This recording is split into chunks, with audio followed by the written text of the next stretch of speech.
Welcome, welcome, welcome. Hope everyone is doing well. Alrighty, let's dive into the game Genic or the Star Wars Unlimited box. Um this is a different looking box. This is the jump to Lightspeed, and so you kind of see like this space theme out here. So this box was sent to me by Fantasy Flight Games. So all of the necessary legal disclosures insert here sent to me. I'm not paid for this. Alrighty, so Star Wars Unlimited. I'm gonna open this. Oh my gosh, yeah. I can't like even like this box. I can't hold with my right hand. That's probably not great, right? So I did a pack rush at Gamma, and I couldn't open the trading card packs. I think I'll be able to open the paper ones here, but like the plastic ones I couldn't open. And so like I just like whenever it's time to open a new pack, I just handed it to my friend, and then she opened it and handed it right back. I was like, oh my gosh. But we got the casual album. This is an 18 pocket high. It's a binder, which I really like. I changed up my storage system. Let me see if I can get into this. I changed up my storage system for Star Wars right before I left for Gamma, because I was one. It was just like it's a TC organizing a TCG is just a different beast than organizing a LCG, because you have so many more cards. I was doing. Oh, I like that. Oh, that's really nice. That's the back. Here's the front. I wonder if they're going to be doing the different lightsaber colors for this as well. But with so many more cards, what I was doing is I was organizing by aspect and then by cost in that aspect. And that was just taking a long time to sort. And so what I've been doing now is instead I organize it by aspect and then set. And so like I have all of my jump to light speed will be behind one divider. So whenever I'm searching for a card, I'm just going to search through that. The jump to light speed, if it comes from that set. Um, so that was nice. And then about I have like a 4x3 BCW like storage box that all of them are in, and they have like these like slide in and out card holders, and each one of the holders holds about a year. And since they announced the rotation being about 2 years, once cards go into retirement, I can just rotate that box out. But yeah, we got the Chimera. That's the you were asking earlier. Who was it that was asking earlier? Friendly Computer. Actually, now that I'm remembering it and thinking about it more, the new Thrawn is probably going to be my go-to leader this set. The new Thrawn says whenever you use a win defeated ability, you can use it again. And that just sounds awesome. I've been a Palpatine player for a while who can defeat your own units. And so, one, I think a Palpatine Thrawn Twin Suns deck where you get to play 2 leaders is going to be really cool. But also just like the Thrawn, I want to build that deck. And so the Chimera being Thrawn's ship there with the dragon and everything. I'm really looking forward to this.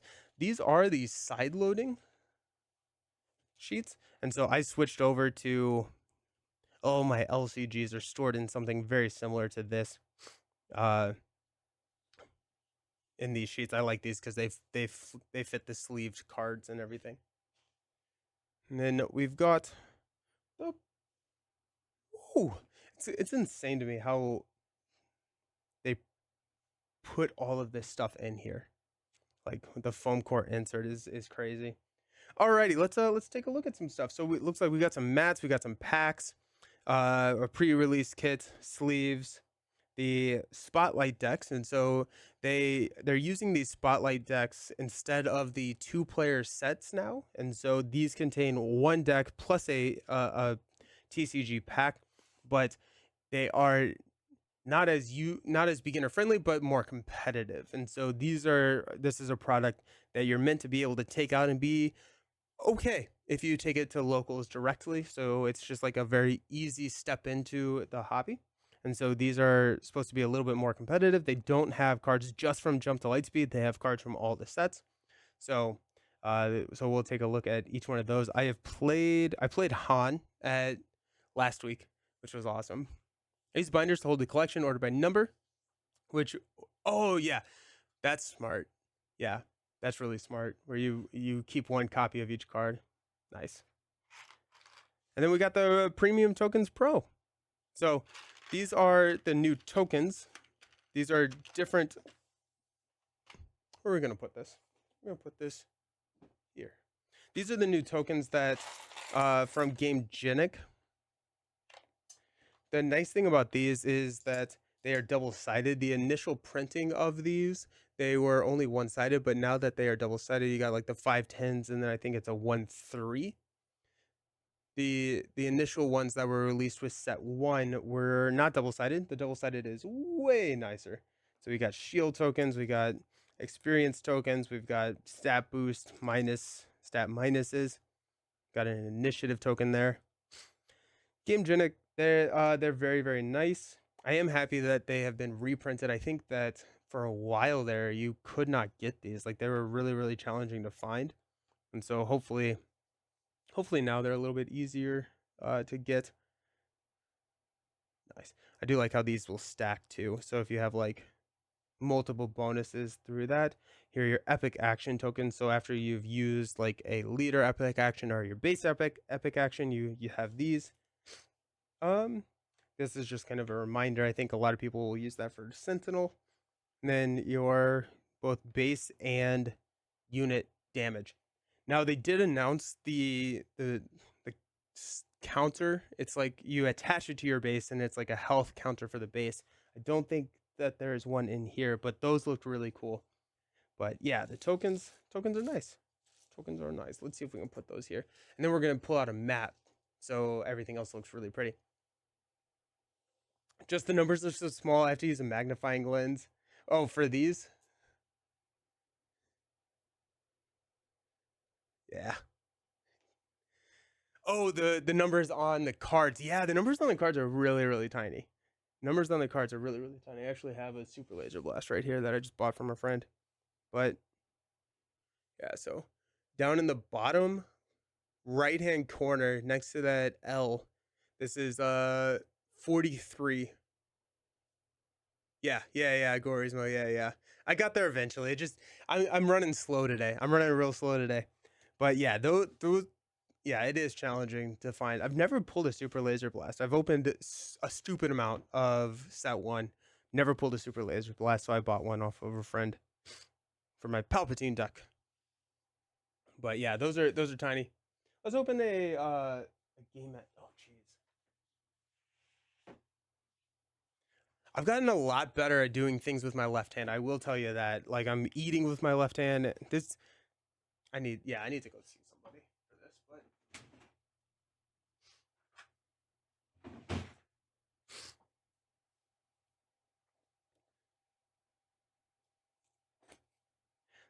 but the Google doctors were like, if it doesn't get better in like 2 weeks, like, go see someone, and it's been more than that. So here we are. Time to go see somebody, but this is an extra wide game mat, which I'm actually not super familiar with of what those are. So I'm kind of curious on how this size sorry. How this size figure out left hand. There we go. How this size differs than from the other ones. I did see they had a Twin Suns game mat. They've made a game mat for Twin Suns, which sits 4 players at Gamma. That one was cool. It's about a third wider. Oh, nice. Okay, that is super nice. Oh yeah, no, this is pretty wide. I like this. I like this a lot. How did I hit the camera? Oh, well, sorry about that. Nathan, mat is beautiful. However, most FLGS table setups will not support it. Oh, that makes sense. Yeah, because you're kind of limited in how much you can space you can take up. But this is stunning. You got, oh my gosh, the Falcon right here. I do like how the Falcon is kind of on top, like it's layered above a lot of these lines, and so like this unit line does not kind of overlay the Falcon. The Falcon is kind of over, and it feels like I don't recall, these are TIE. I don't whatever this one is. I was drawing a blank on it right now. It feels kind of under, but then like some of the laser blasts are layered on top of the lines. It gives like a really nice depth to the piece of art. That's really clean. I like it a lot. Yeah, the falcon popping out. It feels very three-dimensional. This is very clean, very clean. The other thing that I've noticed that they were talking about with the twin suns is that the stitching is done on the opposite side. And so this is just like a very smooth edge around the mat too. The Twin Suns match is hilariously large. Yeah, no, it straight up is. Like it would, I think it may fit on this table, but it would be a stretch. Like I want the Twin Suns map.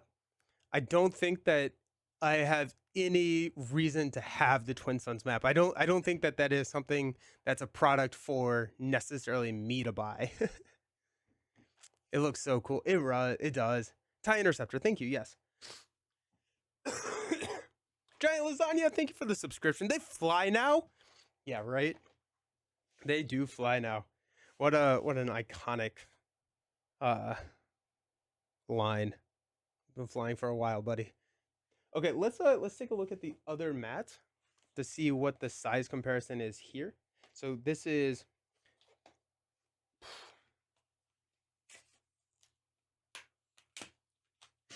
I did get a Gamma exclusive mat.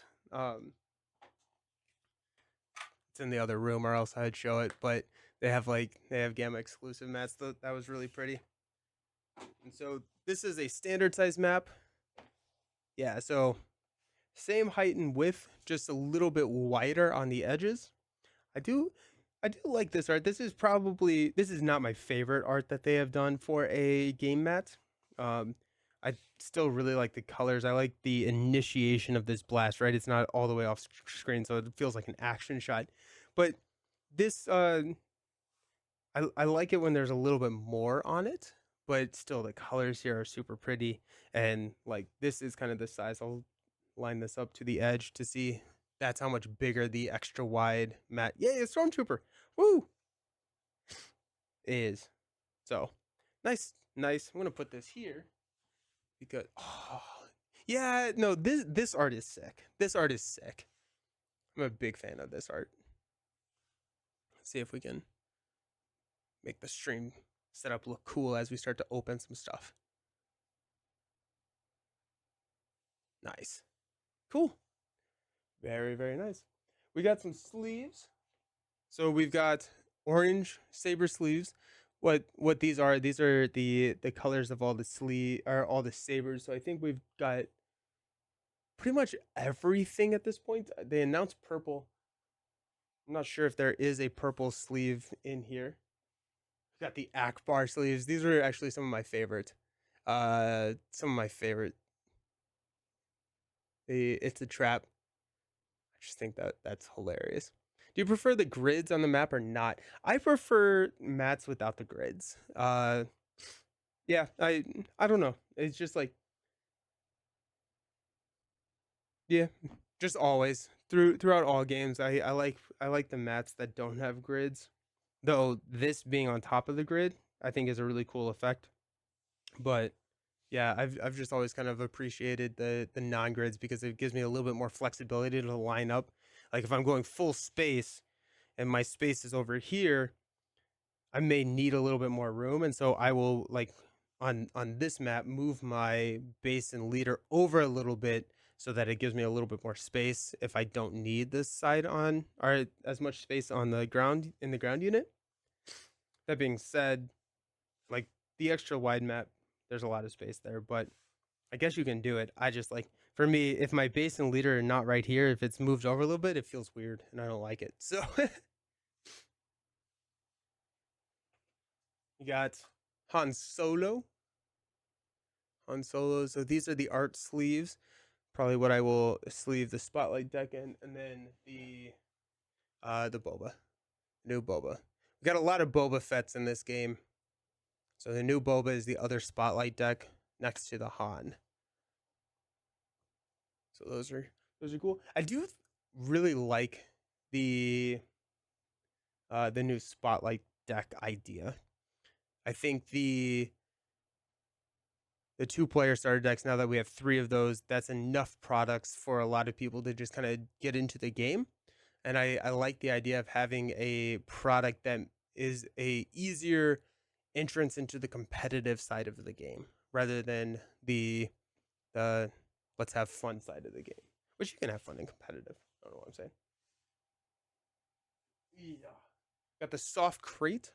So these are, let's see if I can get this open.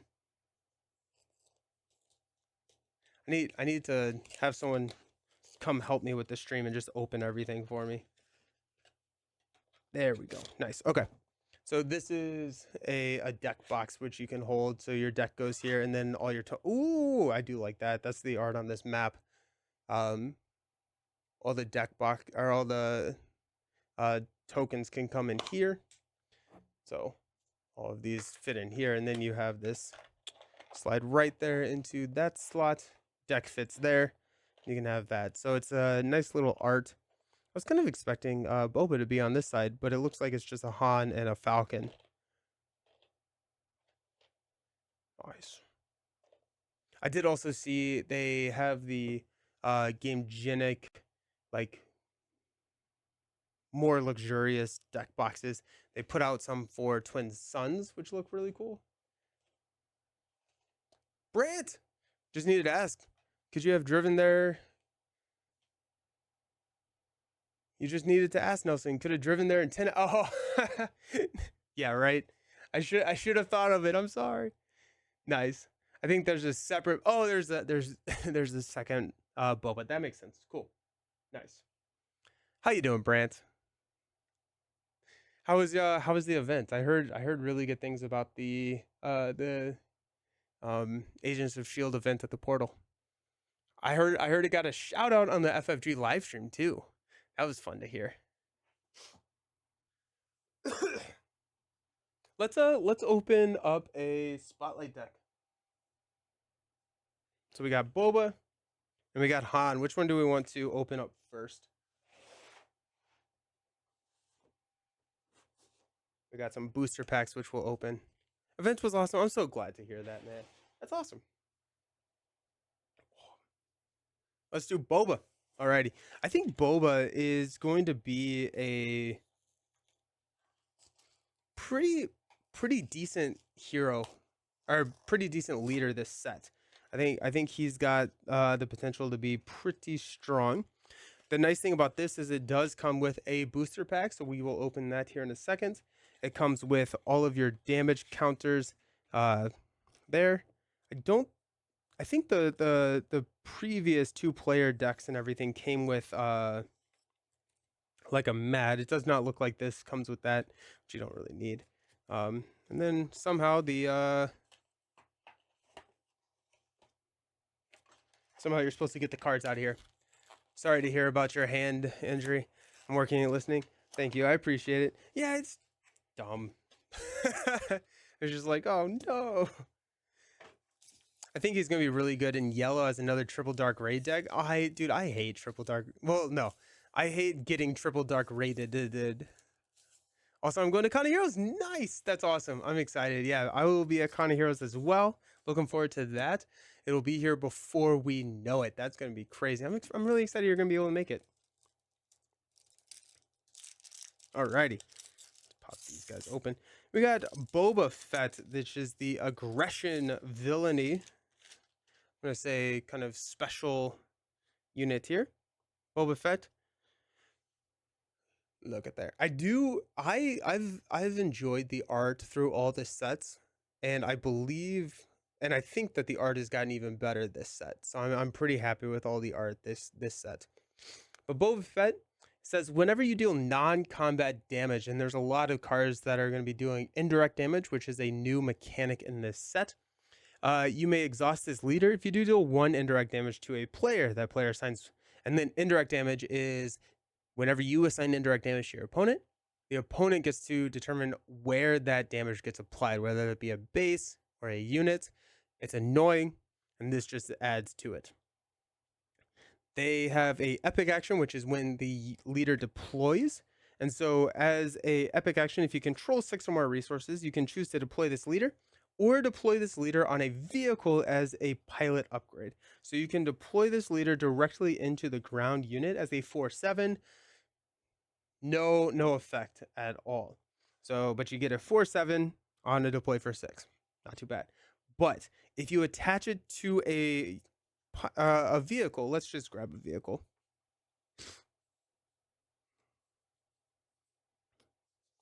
Here we go.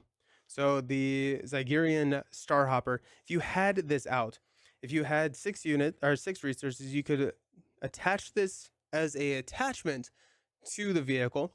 And then the attached unit now is considered a leader unit. And so like you can't vanquish it. You can still rivals fall it, but it gives you protection on any of those like non-leader unit cards. Then when deployed as an upgrade, deal up to 4 damage divided as you choose among any number of units. So at this point, when you deploy them, you can deal 4 damage across the board. Then this gives you a +4/+4, so this becomes a 6/7 unit, and you can immediately attack with it if it isn't tapped. So a lot of, if not all, maybe not all, but I think most of the leaders in this set have this ability, this dual nature ability, where you can deploy them as a unit or that you can deploy them as like a pilot. And most everything has an advantage if you deploy it as a pilot, or like an ability if you deploy it as a pilot. We will see how effective that is. There's confiscate. There's a lot of upgrade, like kind of anti or tech that you can be running. So we'll see how it shakes up in the meta. I think it's really cool. I just think the flexibility is also really nice. If you have someone going full space and you're running aggro, deployment to ground, and now you have to like figure out how to deal with them in ground. But looking forward to Boba Fett as the leader. We are running this precon is a red yellow villainy, so that's pretty exciting. We got the experience and shields are back with new art. So experience. What ship is this? Someone who knows more about Star Wars than me. What ship is this? I'm not super familiar with this ship. Is it from? I think I heard that it was from the Resistance show, and I'm not super familiar with the show. And then here's the shield. So new artwork for each one of the token cards there. It's from Resistance. Okay, cool. Is that worth watching? I don't think I have no, I don't think I have not watched it. Is it worth watching?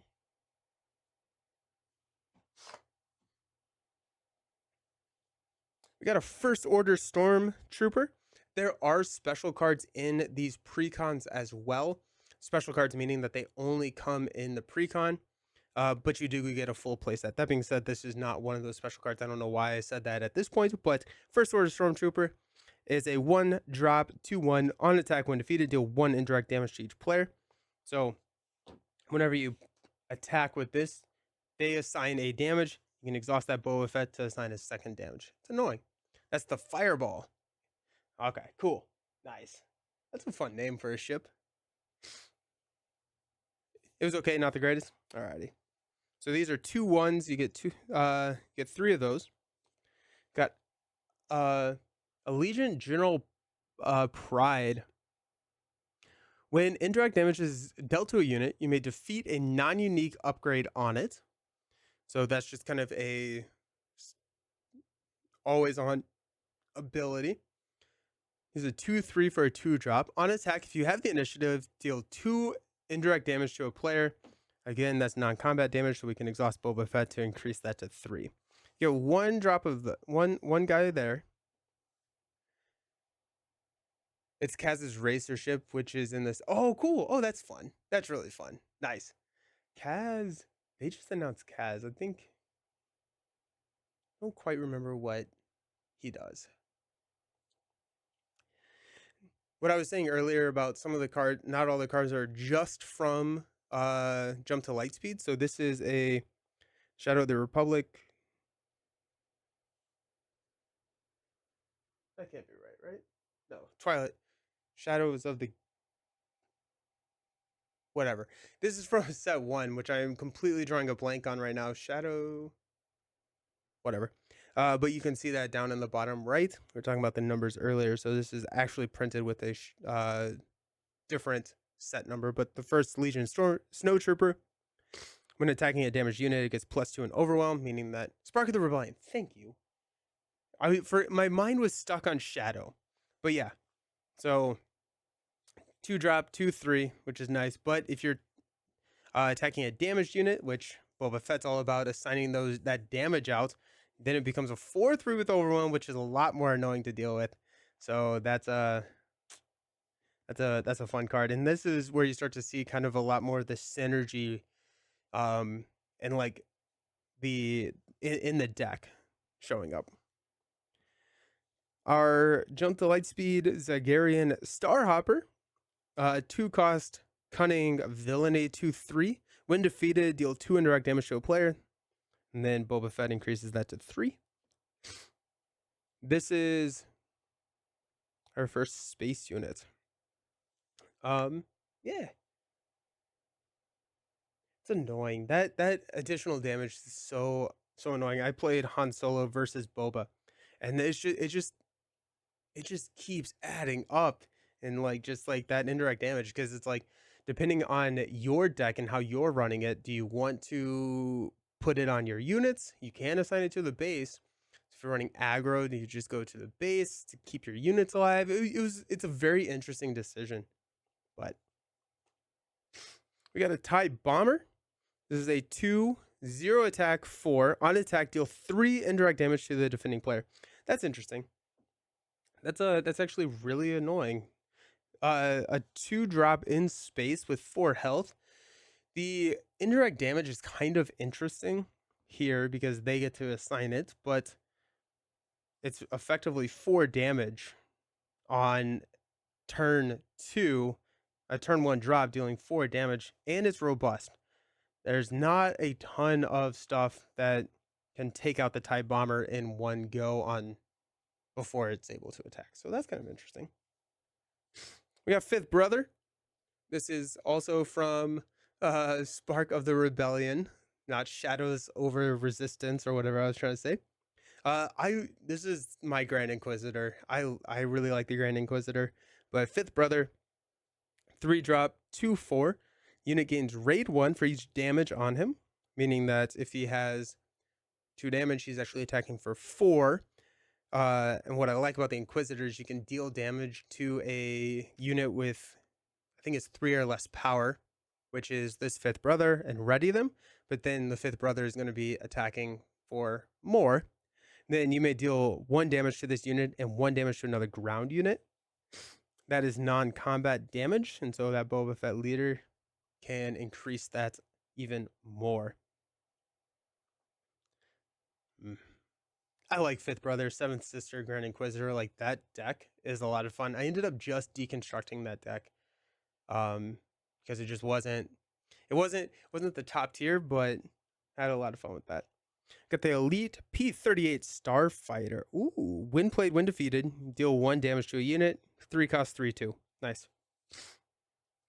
This is 1 damage increased by Boba, but I do like how this, when defeated, we were talking about Thrawn earlier. Same here.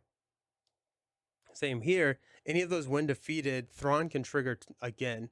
So that jump to Lightspeed Thrawn, blue leader. And so there's a couple of these cards, when you see the when defeated things, I get really happy. Also, just kind of thinking about Palpatine, where our Emperor Palpatine, not Chancellor Palpatine, where you can defeat your own units, then you get the benefit of that unit and get to draw a card. So I get really excited when I see when defeated abilities. I think those are fun. Here's one of our first, this is our first special card.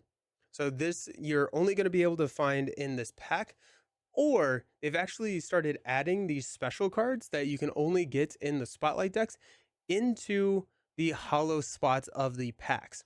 So you are able to get a Houndstooth in a pack if it is the foil version.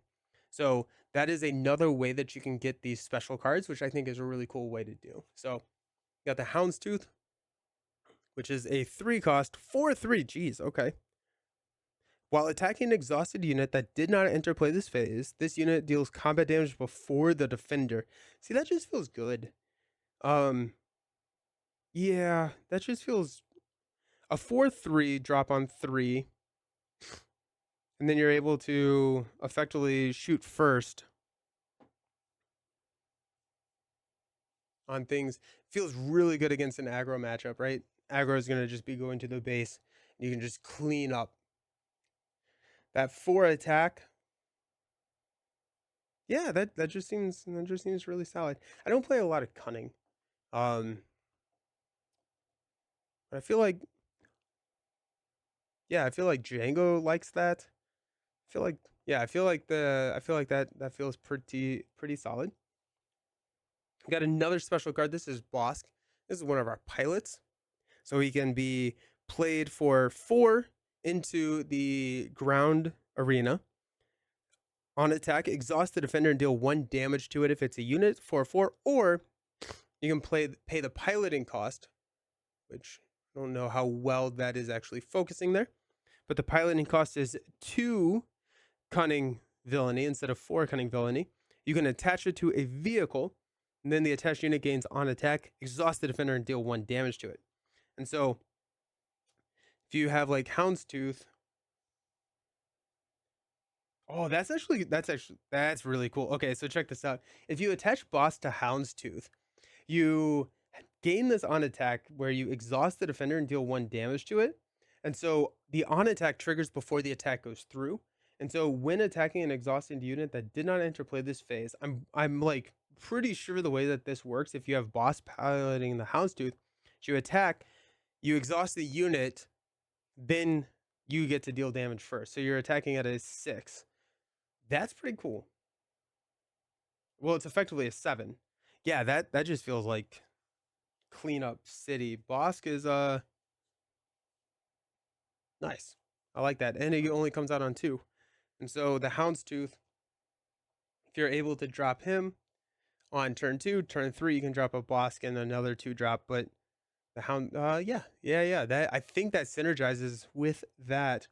Then whenever you deal the 1 damage, you can have Boba Fett increase that indirect damage. Now, if you're attacking with Houndstooth, they're probably just going to assign that indirect damage directly to the unit that's being attacked. But it's kind of cool. We got Dingar. This is a 4-cost aggression villainy. Deploys at a 5/4, or you can pay the piloting cost, which is a 2.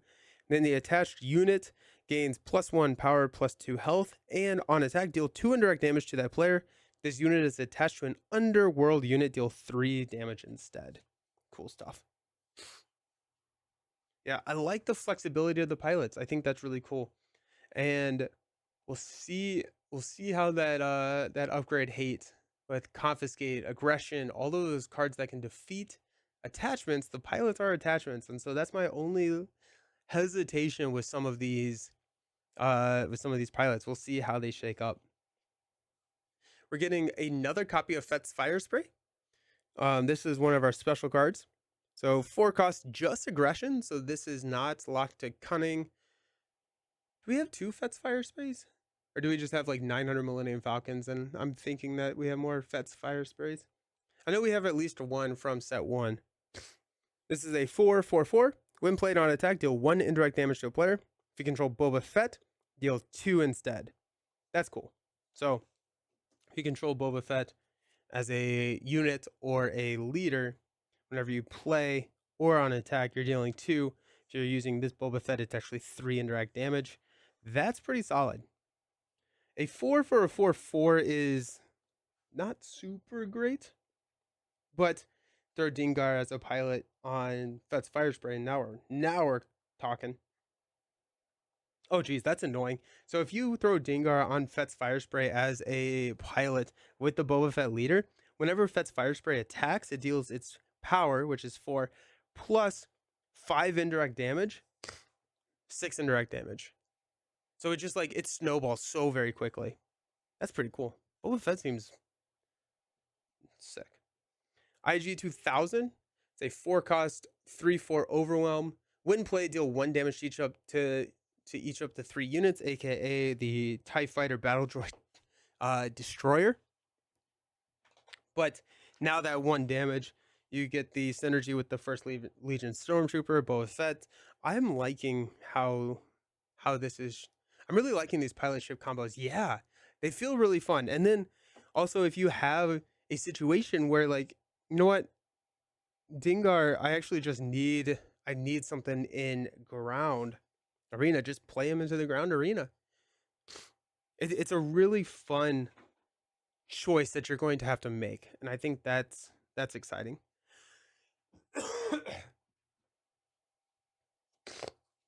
We got the hunting aggressor, 4-cost aggression, 3/6.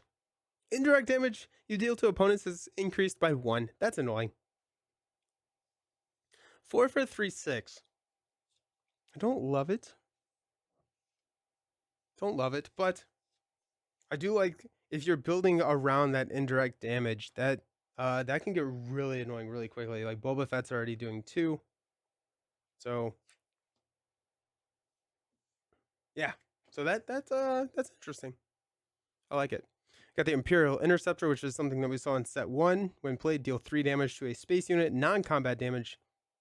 Got IG-88. This is a new pilot, but we have seen an IG-88 before. 5-cost, 4/5. Well, an enemy unit is damaged. This unit gets, +3/+0. So it's actually a 7/5 when an enemy unit is damaged. That seems pretty decent. I like that a lot, especially with how much indirect damage we're throwing out.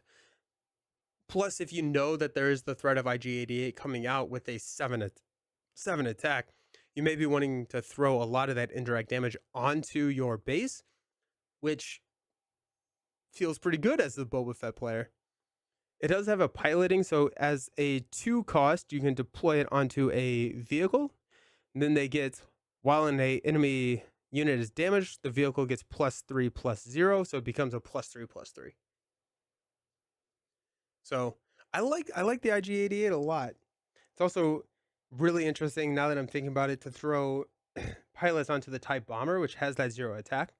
So if you have the TIE Bomber and you have like Bosk on it, now it actually has it's a 2/6, but it still does the indirect damage when it attacks. That's pretty mean. I like it. I'm here for it. Oh, here's that fire spray that I was talking about. It's actually like a fairly sought after card. It's kind of cool that they came in the spotlight decks here. So Fett's Fire Spray, 6-cost. When played, if you control a Boba Fett or Jango Fett as a leader, ready this unit. So comes in ready. Triple Dark Raid comes in ready. It's really annoying. It's a lot of attack. As an action, you can spend 2 to exhaust a non-unique unit. I don't know if that is used too much in like the meta decks. Maybe it is, but yeah. Fett's Fire Spray is there. Then Boba Fett, got a new Boba Fett leader. Or not leader, I'm sorry, unit. So this is a 5-cost, 5/4 shielded, meaning that it comes in, it's going to prevent the next instance of damage. One kind of interesting thing is that the indirect damage gets around the shield. And so you can't use indirect damage to pop a shield. It actually goes under that shield and applies damage directly to the unit. As a pilot, you can play it for a 2-cost. When played as an upgrade, deal 1 damage to a unit. The attached unit is a transport. You may deal 2 damage instead. And so you got Fett's Fire Spray being that transport. So thematically makes a lot of sense there. And it's a 2-cost for a 2/3. That seems pretty decent. I mean, like 2 for a 2/3 feels pretty good. That's like, you know, what we're seeing with the General First Legion Stormtrooper. But then you get the ability as well as just the increase in stats. And what the nice thing is that it's a 2/3 that can attack that turn. So if you play Boba Fett onto a ship that is ready, you get that damage the turn that it's played, where typically you have to play it exhausted and wait a turn for it to ready in order to apply that damage. And so you see a lot of these like aggression decks, I think, may like the pilots a good bit. We got 3 copies of Daring Raid. I feel like Daring Raid is just like one of those cards that's going to go into every single one of our aggro decks. It just, I mean, 1 cost for 2 damage just feels really good. Just, yeah, I mean, if you can draw it 3 costs for 6 damage, that's 20% of the base, right? Like that. Or if you do it to a unit, now it's 3 damage. And you get all of the things where you need damaged units. That's turned on by during raid. Got electromagnetic pulse, deal 2 damage to a droid or vehicle unit and exhaust it. That's a 1 cost. That's a cool card. I'll be interested to see how many vehicles we are seeing played, and if the meta is going to be shifting towards the vehicles. Because if you're going up against someone who just doesn't have vehicles or droids, that's a dead card. And so, sideboard probably. Grenade strike, 2 damage to a unit, 1 damage to another unit. No good to me, dead. This is another Spark of Rebellion exhaust unit. They cannot ready during the next regroup phase. I hate this card. It's so annoying. Got Force Choke. Cost 2. Or if you control a force unit, cost 1. Deal 5 damage to a non-vehicle. Then they draw a card. These are all like shadows. Or, I'm sorry, Spark cards. And so we've seen these before. Which is why I'm going a little bit faster. And then the last card here. Jeez. The last card here is a special card, so only can get it in the Spotlight deck, or if you get lucky, you can pull a holo from a pack. No disintegrations. Deal damage to a non-leader unit equal to 1 less than its remaining HP. So I like this card. For a 3, you can deal a lot of damage. And so you get to choose the unit. So like if you're going up against like a Devastator or something that's like a Zillow Beast or something that has 10 health, 9 damage for 3. Boba Fett gets to deal 1 indirect damage. You get all of the things that it just looks like there's a lot of ways to apply very precise pressure here. So deck feels pretty decent in terms of like a competitive deck, which is kind of what they're going for, right? And you see they're pulling from other sets to make that work. You got, this set 2. I don't know if, oh yeah, okay, Grenade Stride is a Twilight. Okay, so yeah, we've got all 4 sets in this deck here to make it good. So, nice. That's the Boba deck. I think at this point we have to open the pack that the deck came with, right? Figure out how to pick these up. What I've realized is that I can't twist my arm. Like it's the tendons right here that are hurting, and so I can't. I can hold things if I don't like rotate my arm at all. I am, now that I say it, I am 80% sure that on Wednesday, Ryan from Man vs. Meeple and I will be streaming these 2 decks on the Man vs. Meeple channel. And so if you are interested in seeing this and the Han deck in action, that will be available to happen, or that's going to be happening, I believe, at noon on the MVM channel. And so if you want to see some of these in actions, check that out. I also, now that I'm back, I have the Unlimited Power League that we're doing, so we have the games there, but I also have talked with a couple of different creators, and I'm hoping to get some games in with some of the creators that are not necessarily in the limited format, but just some decks that we've built and wanted to have fun and just chit chat. So this is my first jump to Lightspeed booster pack. So that's always kind of exciting. So we've got Jump to Lightspeed. This is the pack that came out of my Boba Fett. I know Lorcana does something very similar where they put a pack in their starter decks. I pulled an Enchanted from the Lorcana pack. Yeah, okay. The paper is a lot easier to open than the plastic stuff. So if I pulled a Enchanted from, if I pulled an Enchanted from there, we should be able to get a Showcase. Nah. We got Rio Durant. So this is a Cunning Villainy unit, or leader. As an action, You can spend 1, attack with a space unit. It gets +1/+0 and it gains Saboteur for this attack. Alright, we are going aggro here. If you control 5 or more resources, you can deploy this leader or deploy it as a pilot. If you deploy it as a unit, it comes in as a 3/5 Saboteur. Or if you deploy it as a pilot, it becomes a +3/+5 Saboteur, and if it's a transport, it also gets +1. So if you're attaching it to a transport unit, it becomes a +4/+5, and that's pretty exciting. We got the aggression base in hyperspace. I do like that. I love hyperspace cards. I would much rather have hyperspace cards than hollow cards or foil cards. That being said, I'm not going to say no to any foil cards, but I like the frameless, full art hyperspace stuff. The Corellian Fighter, Republic Y Wing. It's a 1/3. That should go in my Ray deck. That Ray deck that I played for unlimited power, because you can pump this up to a 3/5, which is pretty fun. Got a Flanking Fang Fighter. Say that 5 times fast.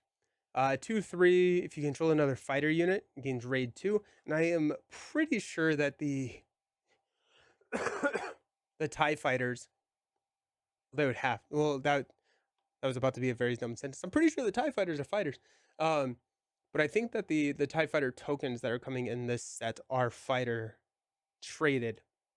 And so if you have a token, this becomes a 4/3, which is really annoying to deal with, or really awesome to have if it's you playing it. This hyperspace looks really pretty. Coordinated front. You may give a ground unit +2/+2 for this phase. You may give a space unit +2/+2 for this phase. Nice.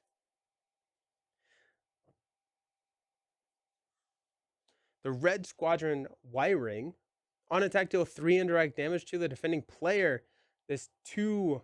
Ooh, I do like this for Ray as well. Anything that has a power of 2 or less, I really like thinking of Ray, who can give experience tokens to it. And so now 1 experience token makes this a 2/4, but you also get to deal 3 indirect damage. That seems like a decent bit of indirect damage. Got the Academy Graduate. You can deploy it on a 1/2 Sentinel ground unit, or you can pay 2 piloting, and the attached unit gains Sentinel. So +1/+2. Yeah, I think I really like the pilot up mechanic. Focus fire. Choose a unit. Each friendly vehicle unit in the same arena deals damage equal to the power. Oh geez. Focus fire is board wiping some units. Choose a unit. So yeah, if you have like just a line of like TIE fighters or X-Wings,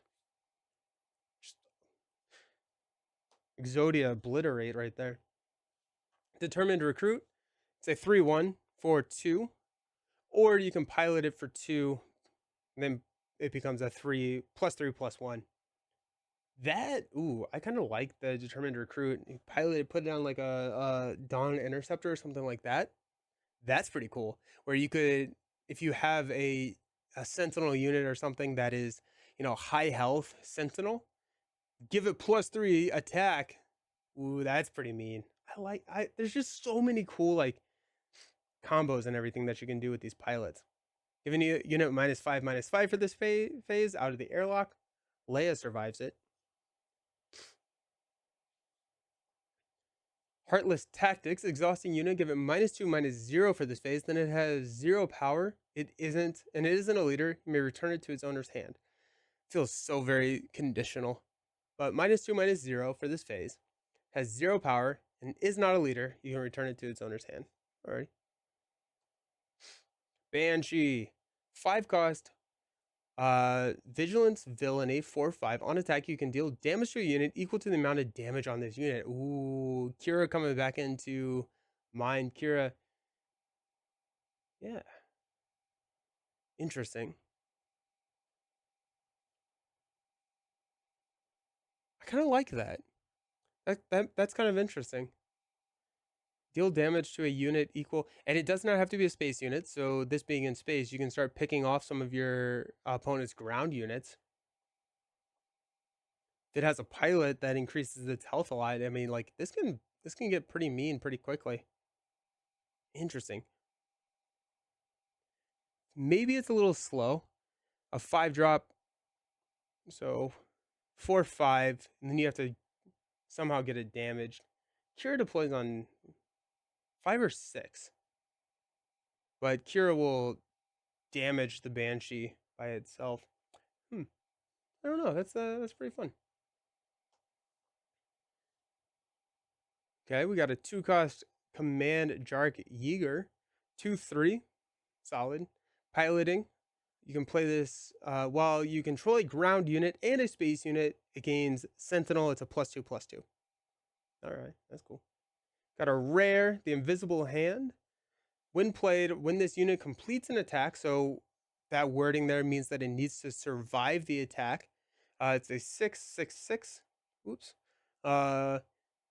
You may search the top 8 cards of your deck for a droid unit and reveal it and draw it. If it costs 2 or less, you may play it for free. Oh,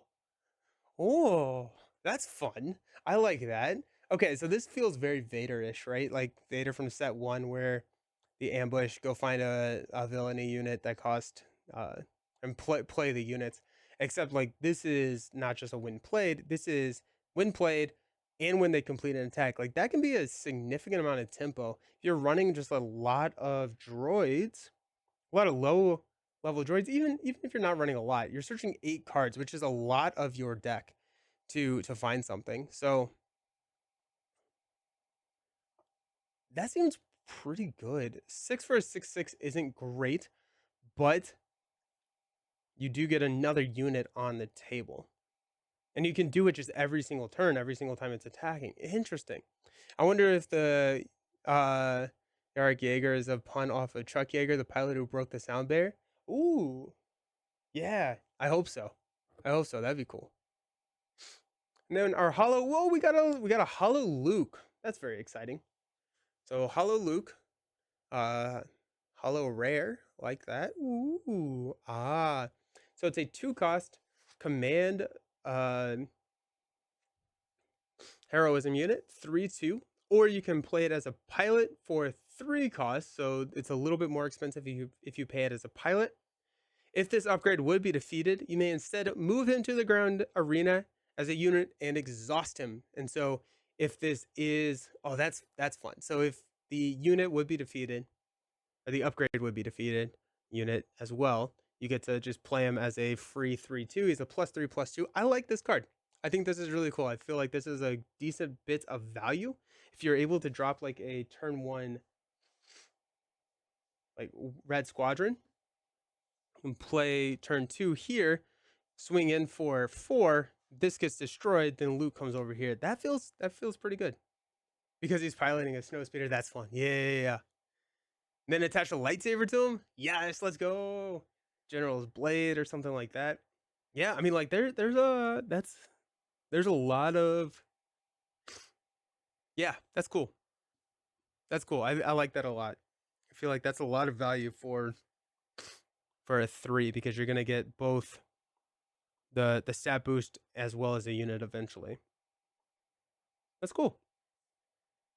I like Luke. I'm excited to see where Luke goes this set. Cool to see more Lukes. All right. Worth it.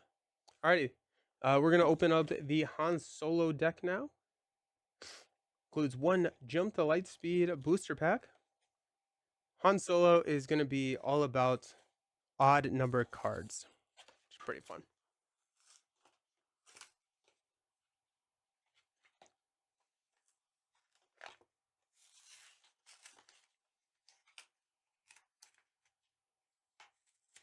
Okay, cool. We're good. We're feeling okay. Oh, we got the Millennium. I hope that every single pack that comes in one of the Han Solo starter decks has the Millennium Falcon art on the pack. That just makes the most sense to me, and I'm glad that at least this one had it. Is it because he can't even? Yes. Yes. That's amazing. I love that.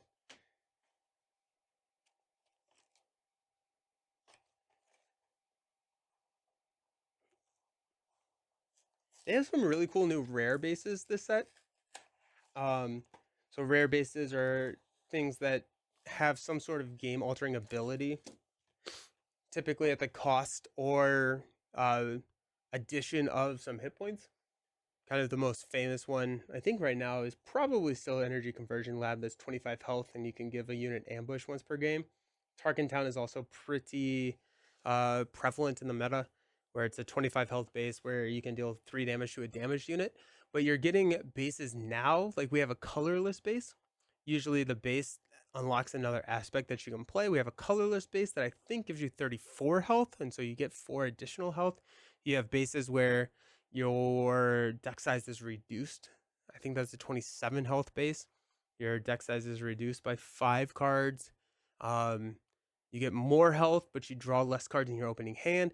I feel like the bases are just like really interesting and have been iterated upon, and it's pretty interesting to see where that design space is going. But I'm pretty happy with it.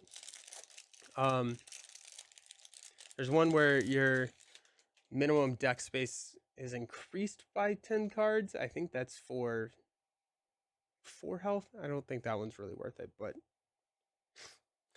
we got Han Solo. This is our 3rd Han Solo in the game. Love it. Han Solo, as an action, you can reveal the top card of your deck, then attack with a unit. The reveal card and the attacking unit have different odd cost. That unit gets +1, +0 for the attack. So if you are attacking a unit with 1, you flip up a 3, the attacking unit gets +1. Hey, Catastrophic, how's it going? Welcome back. Thank you so very much. Happy to be here. Hope you're doing well. The epic action, he deploys on 5. He can deploy as a ground unit, just as a 3/7. There you go. Or he can deploy as a upgrade on a vehicle. For a +3/+4, the attached unit becomes a leader unit, and when deployed as an upgrade for each friendly unit or upgrade that has a odd cost, you can ready a resource. So very similar to kind of the mechanics that we've seen a lot of the other Hans deal with, where I think set 1 Han, you can put a card into resource row for to kind of get an additional resource that turn, then you have to destroy it at the end of the turn. Set 2 Han, you deal damage to play cards for cheaper. And so when you deploy, you get a little bit of that resource ramp to ready some of those units. So Han seems pretty cool. He comes with the Echo base, and then our token, our experience and shields up there. So Han, odd number of cards. I'm pretty sure every single card in this deck is odd costed, which is pretty cool. So we got Clone Deserter. 1 cost. When I played this last week. I played this deck last week at Gamma. The every single time I think I use this ability, I hit the same cost with whatever I had out there. It just like never worked out that I was able to do it. But Clone Deserter, 1 cost, 2/3, very, very solid stat line, especially with the Restore 1. However, it does have a bounty, so whenever the opponent destroys your Clone Deserter, they get to draw a card. But worth it. Clone, you get 3 of those. You got Greedo. We've seen Greedo before. 1 cost, 3/1. When defeated, you may discard a card from your deck. If it's not a unit, deal 2 damage to your ground unit. What's cool about this is that with Greedo, that when defeated ability, if you've used Han's action, you've revealed the top card of your deck. And so you can you can choose. So like if I go Han, reveal the top card, it's a event. I can have Greedo attack into something. When he is defeated, I can then discard the card that I just revealed, then deal 2 damage to a ground unit. So, or if it is a unit, you just don't use Greedo's ability. And so you're able to kind of see and understand when you want to do that. Now, I'm kind of curious. I didn't think about it, but I feel like Greedo would be really good for a Yoda deck, which is a lot about the top deck manipulation. I think that would be pretty cool. We got a Nian Num. This is a 1 cost. This unit gets +1, +0 for each other friendly pilot, unit, and upgrade. And as a piloting, you can play it for 1 cost. Gets the same effect, and it's a +1, +2. Nice. You got R2D2. You got 2 copies of R2. R2 is a 1/1/4. Very similar stat line as we've seen with some other of our R2 friends. But as a piloting, 0 cost piloting. So you can play this for free onto another unit.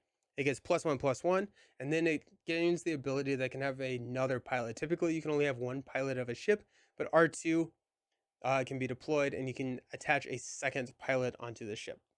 And so, for a 0 cost, you can just give a +1/+1, which is okay. Not 100% sure how frequently I would use that, but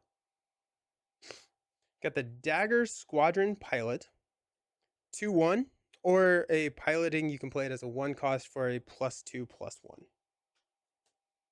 Not too bad. I did play this on turn 1 in my game that I was playing, the Cartel Turncoat.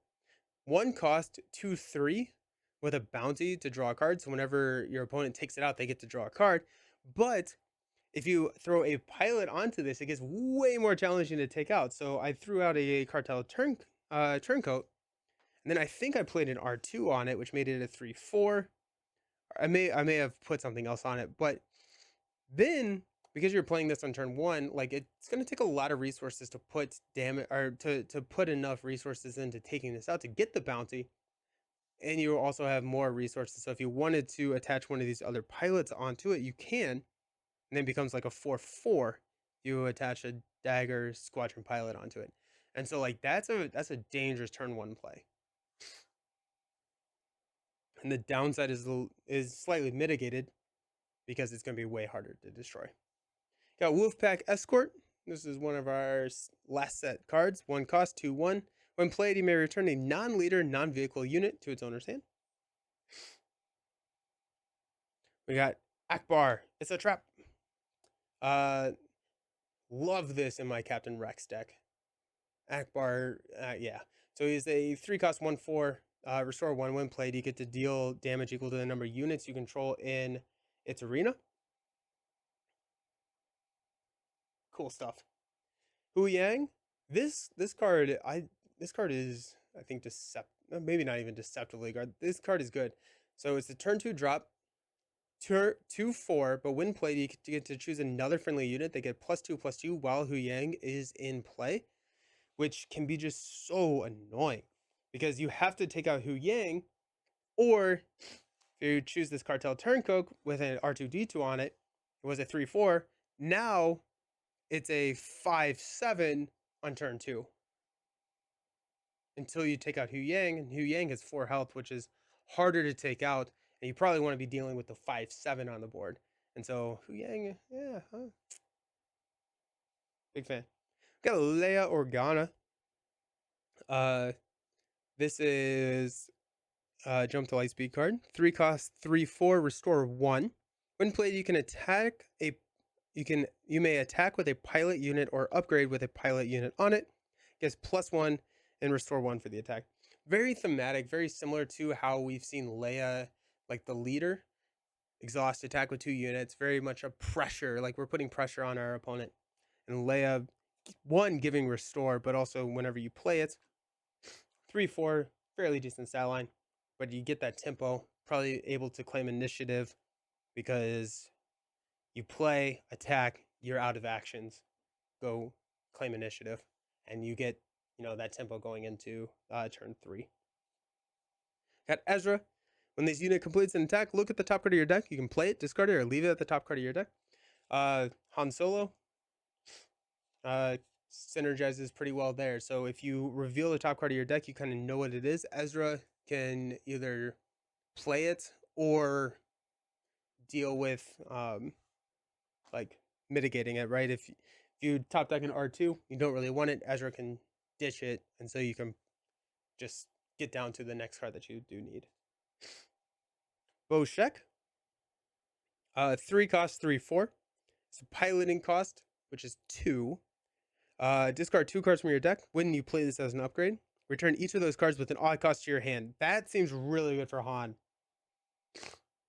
Wow. Okay, so Boshek, you're playing. It's an upgrade for 2 cost, +1/+2, and it's 2 card draw. because in this deck there are no evenly cost cards. So every single thing with a odd cost comes directly back to your hand. That's pretty good. Now it's only a +1/+2, which is okay, but still, I mean, I like card draw. Card draw is good. Got Blue Leader. Blue Leader, I think, is one of the cooler cards in this set. It's a 3-cost, 3/3, has ambush. So whenever you play it, you get to ready and attack a unit. However, when played, you can pay 2 resources. If you do, you get to move this unit to the ground arena and give it 2 experience tokens. So it becomes a 5-cost, 5/5 ambush. So you can play it for a 3/3 ambush in space, or you can go 5 for a 5/5 ambush in ground. That's really cool. I think that's just super cool. That's just a fun card. It feels like this set is all about flexibility, being able to have like the pilots which can go in the ground or the space. This is a unit that can go in the space or the ground. So it's like the reverse pilot. Yeah, that's just such a cool card. This is one of our special cards. Hey Nelson, welcome back. Happy to be here. Happy to be on the second monitor. Hey Leroy, how's it going? The Shuttle Tidarium, 3-cost, 2/4. On attack, discard a card from your deck. If it has an odd cost, you can give an experience token to another unit. Oh, I was running this. I had this on the table, and there's a Chewbacca that I deployed to ground that's coming up, and I was just pumping Chewie up, and it was just like annoying. But yeah, the fact that all of the cards in this deck are odd, so every single time you're gonna hit this. Also, another good one for Yoda. I think a Yoda yellow deck is working, or is looking pretty interesting. Like the Greedo, Ezra, Shuttle.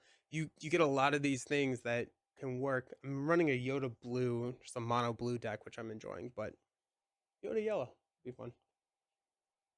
Death Space Skirmisher, 3/3/3. When played, if you control another space unit, you can exhaust a unit. Cunning doing cunning things.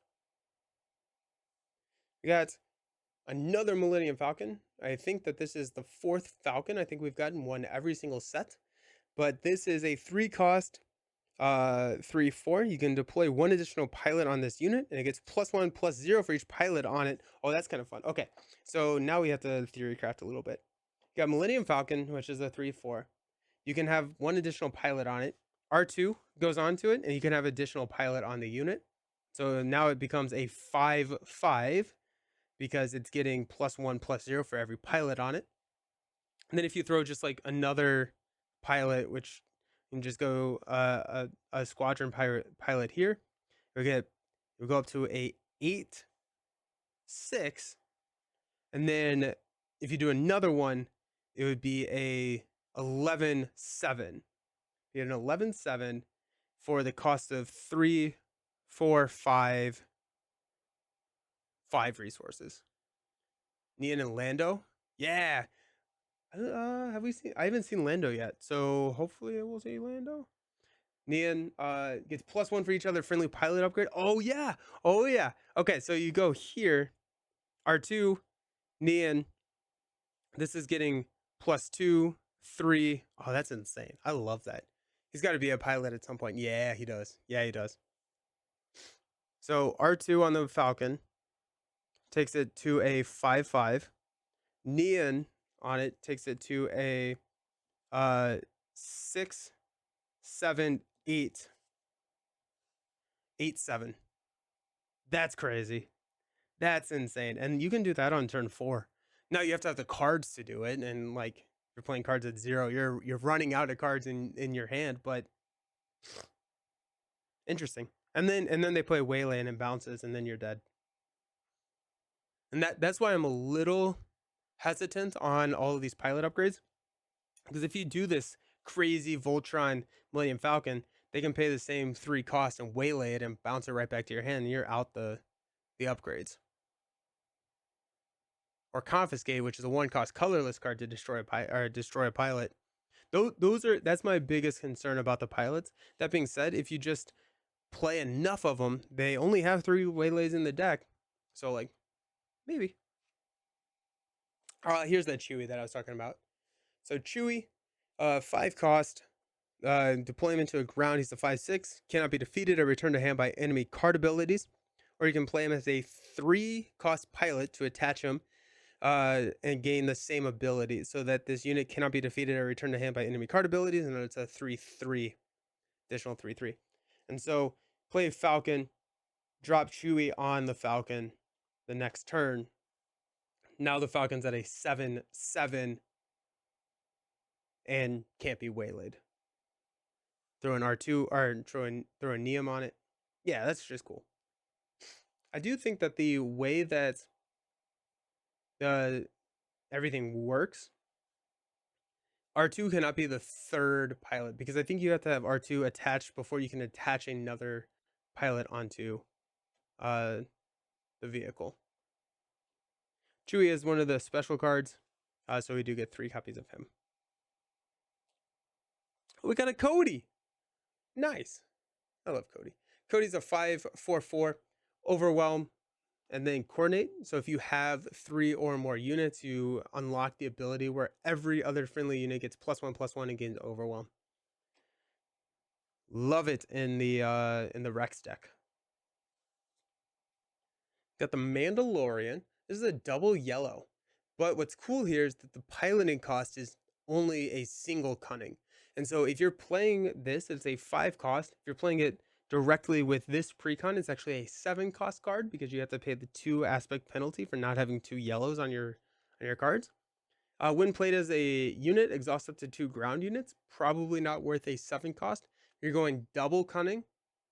Could see that as being a pretty nice card for a 5/6, exhausting 2 units. And oof, that'd be annoying. But as a piloting, you only have to pay 2 and single cunning. So in this deck, you're probably just playing this as a pilot upgrade. When played as an upgrade, exhaust an enemy unit in its arena, and it's a 2 cost for a 3/1. That's cool.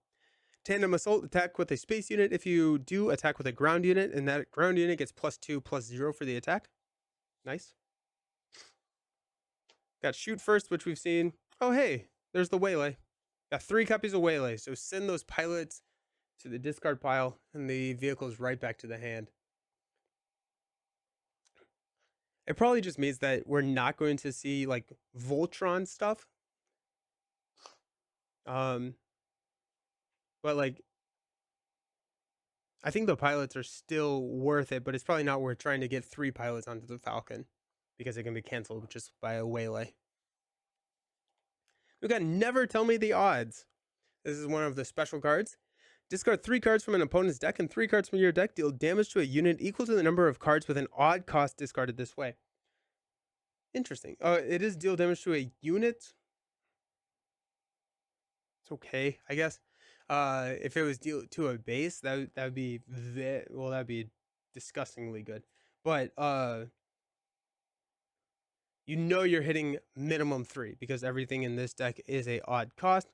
So minimum 3 is what you're going to be hitting. So for 3 for a 3, you just have to hit 1 more from your opponent's deck to be on par with an open fire, which is a 3 for 4 in aggression. Now this would be in cunning, so it's a little bit off aspect-y for what it's trying to do. So 3 for 3 feels pretty good. Now you are milling yourself. This actually, well, no, this is a special card, so you're not going to necessarily get it in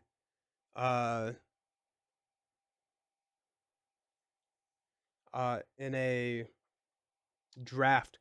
But that feels like a mean draft card. Just mill yourself. Feels like a great counter to waylay. Never Tell Me the Odds. Yeah. That's fun. We got It's a Trap. So this is a 3 cost with Akbar with the sleeve art. So here's our sleeve art. Oh, can't hold it like that. It's a trap. Where if an opponent controls more space units than you do, ready each space unit you control. This works really well with the Akbar. leader, which I think gives your opponent's space units. And so you can, it's a trap, ready. That feels like it can be a pretty decent like aggro card. It feels so situational, right? If an opponent controls more space units than you, feels feels really good in Twin Suns because it's any opponent. Yeah, I don't know. I don't know how frequently I'm playing that. I guess if you're running like Voltron, if you have the Falcon with 3 upgrades on it, and they have like 6 units, but your unit is stronger than their 6, sure. But it's a rare card, which is kind of interesting. Maybe I'm just not seeing what the benefit there is, but then the last card is a commander. It's a 5-cost cunning card. Take control of a non-leader vehicle unit that costs 6 or less without a pilot on it. If you do, ready it. Start of the next regroup phase. Return that unit to its owner's hand. That's mean. I love it. Nice. So it's a change of heart, but it. I wonder how this works if you defeat the unit.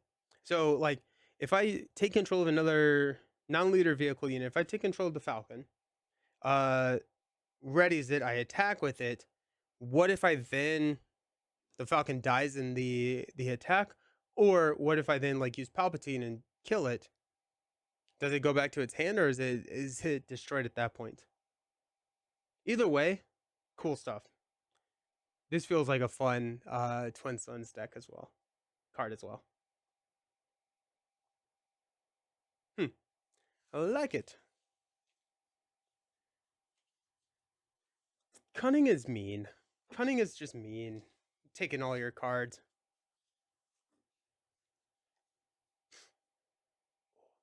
I did enjoy Cunning. I played the Ray Cunning deck. I enjoyed Cunning more than I thought I would, but Cunning is still just mean.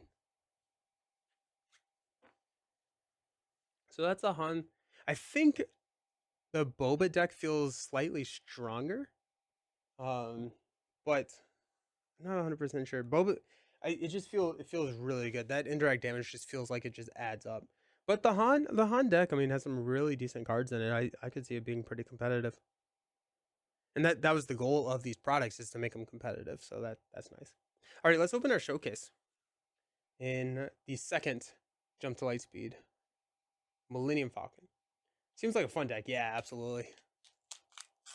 There we go. Alrighty, we've got Major Von Rag. As an action, this is a aggression villainy leader. As an action, play a vehicle unit from your hand, paying its cost. If you do, give another unit +1/+0 for its phase. Oh, that's cool.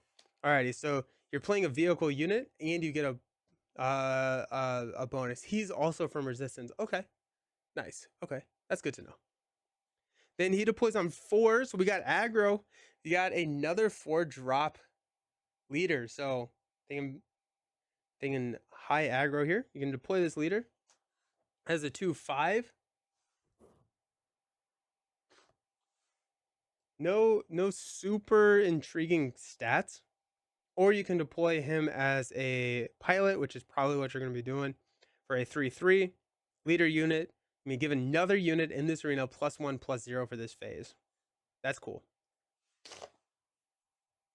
I don't play a ton of aggro, but that could be fun. That could be like a fun aggro deck, I think. Go double red. The other thing that I was looking at, I think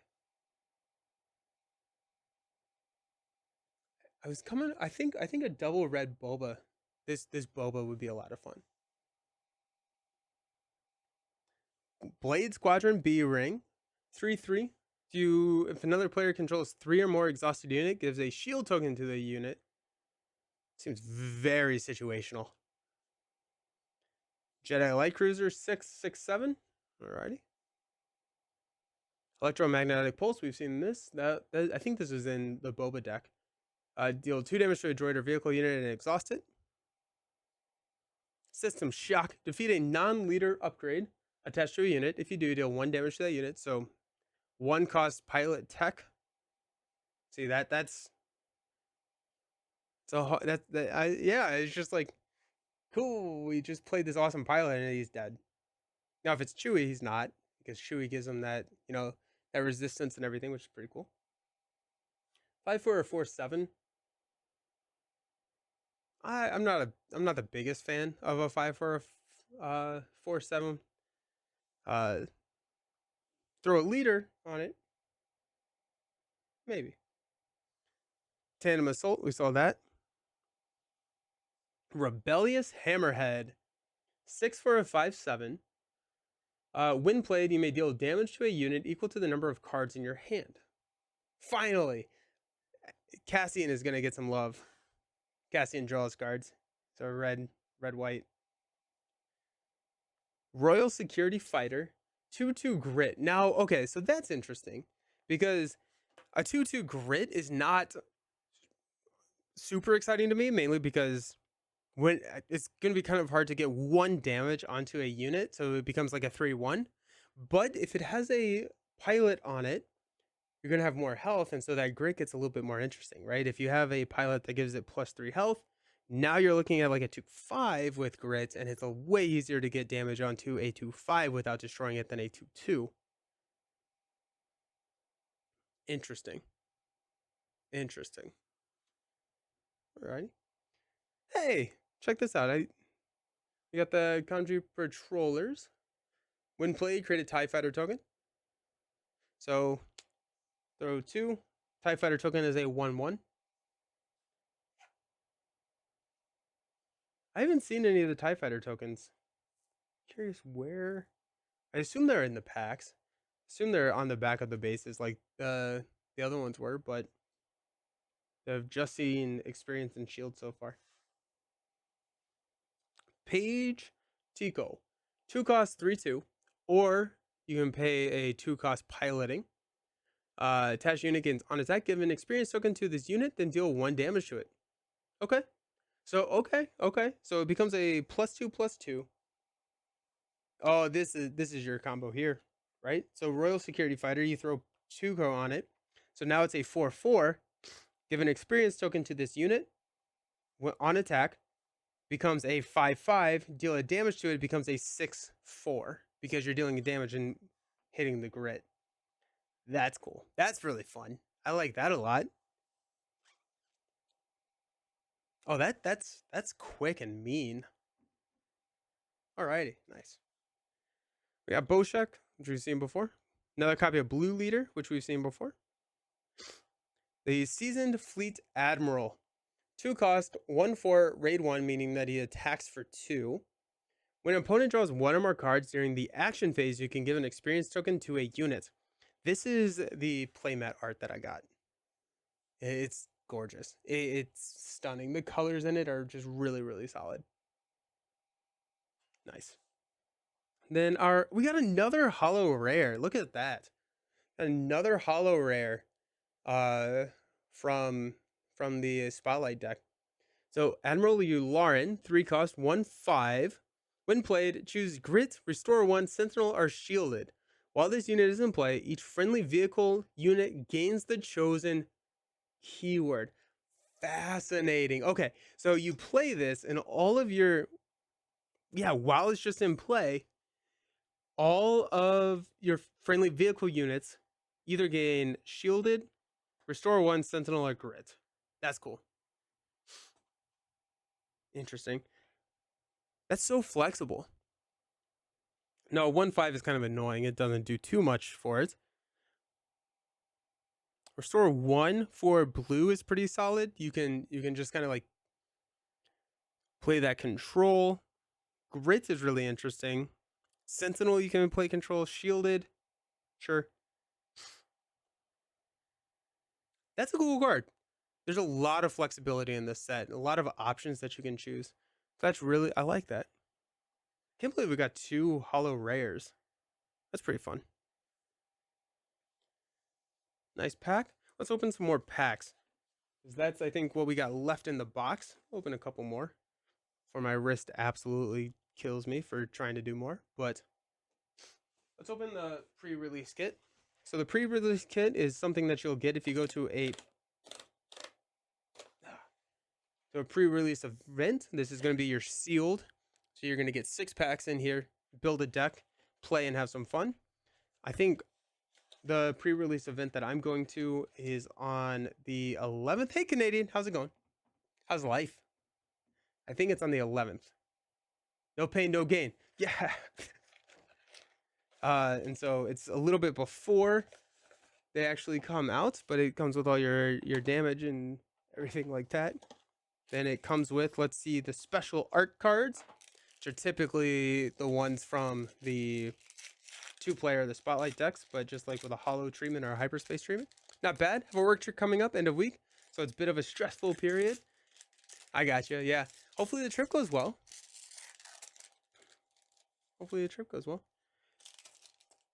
Yeah, so we've got the Han and Boba Fett in hyperspace. So frameless. So like the Han compared to the standard Han. This is what you get for doing the pre-release. It's the kind of the frameless order. Which I love the hyperspace stuff. So you get that and a Boba Fett. They used to make these hollow. I'm kind of glad that they didn't. I feel like the hollow in this game has really bad pringling stuff going on. And so oh yeah, and here's the Boba. So the Boba just kind of more full art. Stuff like that. It's in Orlando, so I'm excited to get away from the cold for a little bit. Nice. Yeah, dude. Oh, that'll be nice. Yeah. I got back the flight back from India. We were coming from when we were there, it was like 85, 90 Fahrenheit about. And when flight was crazy. We ended up switching our flight, flying into Chicago and just driving home because that was going to get us there like 24 hours earlier. Maybe not 24 hours because they did change our flight where they added like additional legs to get us there same day. And it was just, we didn't want to do it. But yeah, going from like 85, 90 to when we landed in Chicago, it was 7 degrees.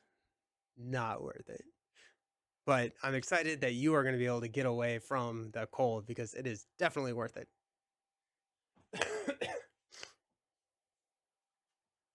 Got some more packs. What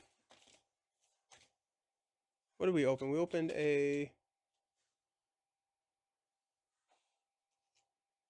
R2 and a Falcon, so we have to open. This is Poe, right? I think that's Poe.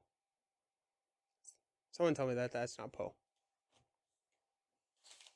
We'll just do one more of each. And then I'll do shorts for the rest because I do enjoy the shorts. I did order some Carbonite packs, and so whenever those get in stock, we're definitely going to be opening up some Carbonite packs. Those are the new, more expensive but higher pull rate packs. Showcases, shiny cards are more prevalent in the packs, but just like, you know what? Let's have some fun. And so I ordered some of those. So I'll be doing some openings of those as well. But hopefully we get a showcase. That'd be cool.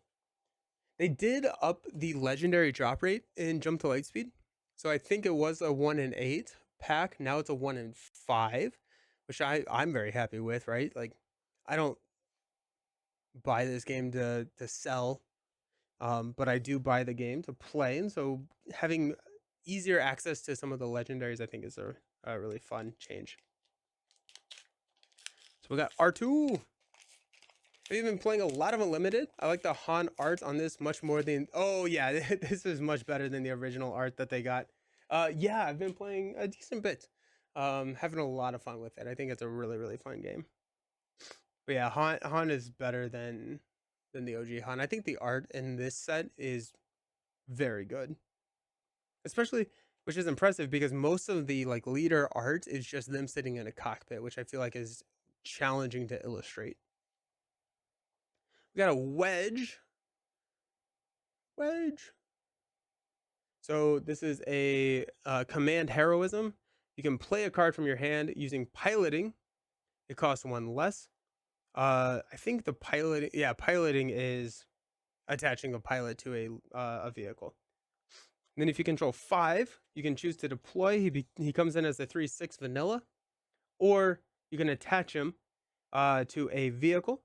It gains on attack. The next pilot card you play this phase costs 1 less, and it's a 3/4. I like Wedge. I think one of the first cards, one of the first hollows I pulled was a Wedge from Spark, and ever since then I've been wanting to make Wedge work. I feel like this is the set because I forgot what he does, but he does something with vehicles, right? And that's what this set is. We got Chopper Base. Interesting that we got another Chopper Base. Sith Trooper. Yikes. 3 cost 3/3 on attack. This unit gets +1/+0 for this attack for each damage unit the defending player controls. Ooh, that feels good for Boba. Really kind of forcing them to put the damage on their base. That's pretty nice. Hey, White Talk, thank you so very much for the subscription. I appreciate it. Thank you. We got a B-Wing. 3/3/3. If another player controls 3 or more exhausted units, you get to give a shield token. Evasive Maneuver. Exhaust a unit. It's a weird card to me. Like, when are we playing that? It's really great if you get to exhaust an Avenger. Huge fan of your YouTube content. Don't watch live much. Keep up the good. Oh, thank you so very much. I'm happy that you were able to make it today. Yeah, awesome. Thank you. Kim Gola, heavy fighter. 4 cost 3/4. When play, deal 3 indirect damage to a player. Exhaust each unit damage this way. Ah, that's annoying. Love it. 3 indirect damage. Okay. Okay. Insurgent Saboteurs. I was like, if this doesn't have Saboteur, then what are we even doing? So 6 cost 6/5 Saboteur. On attack, you can defeat an upgrade. That's really annoying. That's really annoying because all of the pilots are upgrades. So that could just kill any leader that's attached as an upgrade. That being said, 6 for a 6/5. It's a little bit. That's not great stats. Does not have immediate impact when it hits the board, and so you have a little bit of time to get ready for this on attack. But yeah, Cloaked Star Viper. Give 2 shield tokens to a unit when it's played. It's a 4 cost 3/2. All right. Got a clone pilot. Ooh, this is going to my Nala Say deck. Now that Jump to Lightspeed is coming out, I need to increase my Twin Suns to 80 because we went from a 50 Twin Suns singleton format to an 80 card singleton Twin Suns format. So now I need to up my 2 Twin Suns. I have a Boba Iden Twin Suns, and then a Iden Nala Say Twin Suns. But the clone pilot is going to go into my Nala Say. Ooh, that's fun. 2/2 or a 2/2. System Shock, we've seen that before. We've seen the Frigate before. Red Leader. We've seen Blue Leader. We have not seen Red Leader. 4 cost, 3/4. This unit costs 1 less to play for each friendly pilot unit and upgrade. Nice. When a pilot upgrade attaches to this unit, ready an X-Wing token. Alrighty. Oh yeah, is this? Nope, that's also a shield. I don't know where the X-Wing tokens are. Got Face Off.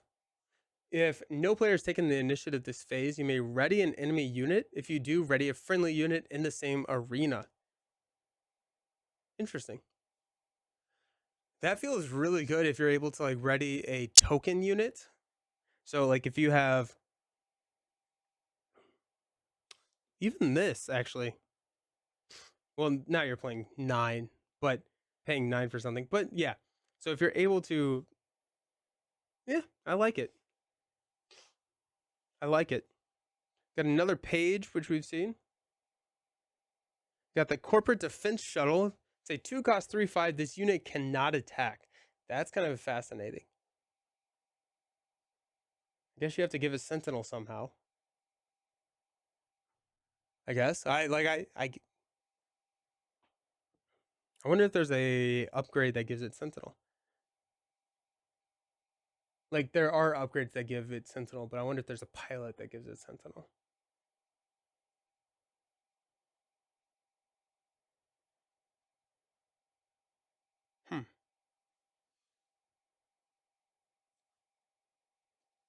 We got the Skyway Cloud card. 3 cost 3/3. When defeated, you can return a non-leader unit with 2 or less power to its owner's hand. Nice. Alrighty.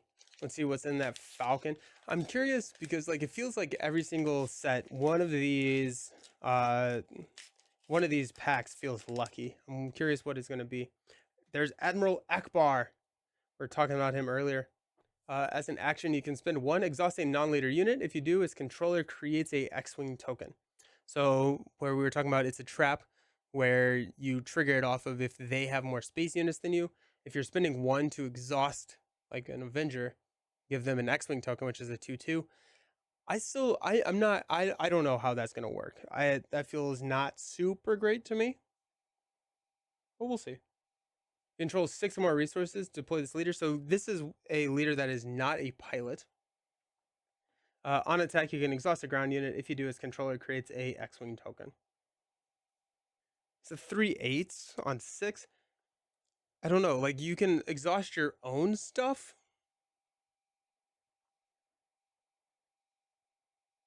I guess you're exhausting your own stuff to give yourself a 2/2 for next turn. I don't know. It's just I want someone to make this work so that I can see how it works. Got coordinated front, which we've seen. +2/+2. Barrel roll. Do a barrel roll. I need this. I need Fox in the cockpit here. Attack with a space unit. After completing this attack, you can exhaust a space unit. Nice. Okay. 1 cost. I like that. The Soul Stand Spacer. It's a 1/1. Or a pilot for 1. You can give it a 1/1. I don't see this card working for me. Ooh, that hyperspace. That's a really pretty hyperspace. I like this hyperspace a lot. Let me see if I can hold this. Hand's starting to hurt. Supporting ETA2. It's a 2/2, 2 cost aggression. On attack, you can give a ground unit +2/+0 for this phase. Sick. That's fun. That's really fun. Hyperspace. Tandem assault. Let me find I separate out the hyperspace and hollow stuff. And legendaries, but tandem assault, attack with the space unit. You can attack with a ground unit, it gets +2/+0. Rebellious Hammerhead. Is that 2/2 great? I feel like we're hitting a lot of the same cards. Got that card. Occupier Siege Tank. We've seen this before. I think this may have been a set 1 card, but 5/4 Grit. I think this was a set 1 card, which is interesting because this is going to be the first set that is still in rotation once our first rotation happens. So we're going to rotate out the first 3 sets. Then this set is going to be around for 2 years. And so Occupier Siege Tank is going to be still in play for longer than anything else. Boshek. We grabbed him earlier.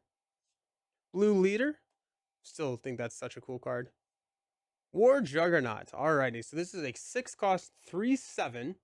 Gets +1/+0 for each damaged unit. When played, deal 1 damage to each of any number of units. Ooh, okay. Now I really want to build a red-blue grit deck. It's probably... Ooh, is it Krennic? Yeah, Krennic would be really interesting. Where if you're able to play War Juggernaut, Krennic, every damaged unit you control gets +1 attack. So you can like hurt yourself, but also hurt them. And then this thing, if you're going wide, that's kind of cool. I think that could be a fun card to kind of like build around for like a Krennic or a Kira or something like that, where you're getting a lot of where you want damaged units. Hopefully, the problem here is that if you don't have your go wide strategy, if they've been able to control the board state, you're not dropping this for a a 4/7. I guess you could damage the other units. So I guess if they've controlled the boar state, I don't know. It could be kind of cool, especially if you're going up against like a high token deck. You can just wipe all their tokens. Invisible Hand comes in. They create four battle droids. You just wipe them out all. Oh, we got a legendary. We got our first legendary. Okay, so we got a stolen AT hauler. So it's a 3-cost 4/5. That seems pretty solid for space. When defeated, choose an opponent. For this phase, they may play this unit from its owner's discard pile for free. Got it. Oh, that's interesting. Okay.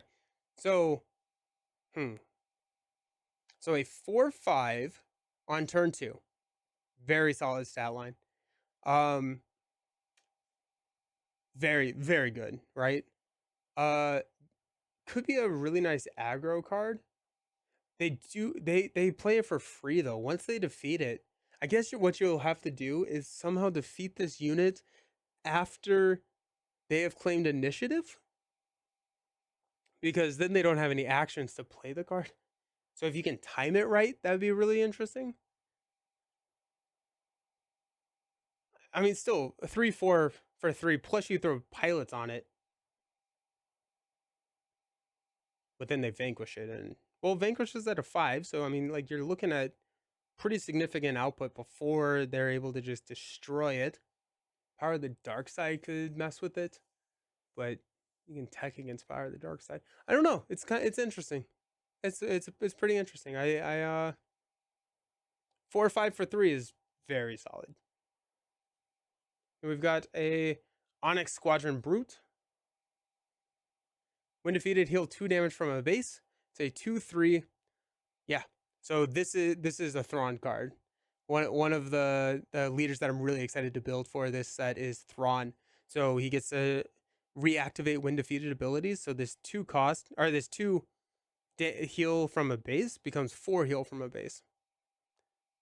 Awesome. Final pack of the stream. Let's go. Showcase is in here. I can feel it. Feels heavier. Is that, or is that Wedge?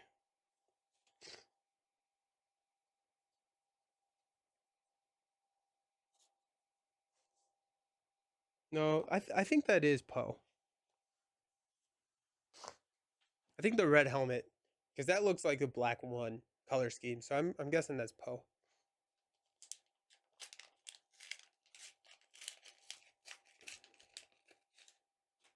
Okay, we got another Rio.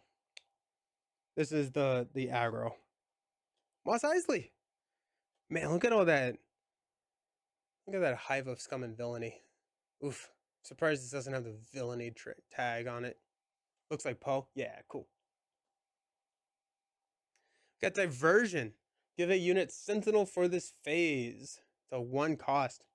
So there you go. That 3/5 can't attack. Diversion gives it Sentinel, I guess. Hey, the Swarming Vulture Droid. Here we go. We're starting the deck now. 2 cost 2/2. You can have up to 15 copies of this card. It gets +1 for each other friendly Vulture Droid you have. Yes. Give it to me. Let me go. Give me all of the Vulture Droids. I'm here for it. Just seems like a fun deck to play. It was like the Dalmatian deck in Lorcana where you can have 99 Dalmatians. It's just so good. Got a Gorilla Soldier. 3 cost 2/3. When played, deal 3 indirect damage to a player. If a base is damaged this way, ready this unit. Oh, that's cool. That's cool. 3 indirect damage is nothing. Up to 15 of those. That's a lot, right? Right? It just seems fun. It just seems fun to play. I'm curious what the go-to leader for it will be.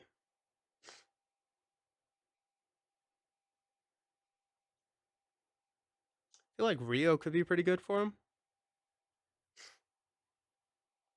because you can attack and get +1. So if you have 2 of them out there, one can attack for 4. But since you're playing 2, it's only a 2 cost, and so after like turn 1, like you're losing a lot of efficiency there. So you can, if you have cards that,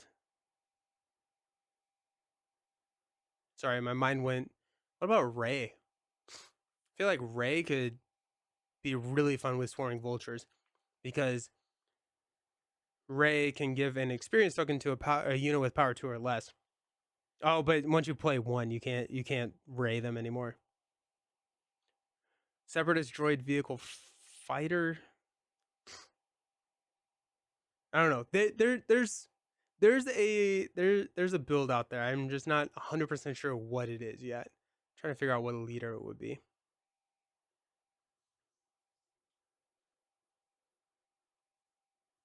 I also think it'd be fun to do it in Twin Suns, right? Because Twin Suns is a singleton format, but a Twin Suns can have 15 Swarming Vultures, which sounds kind of fun.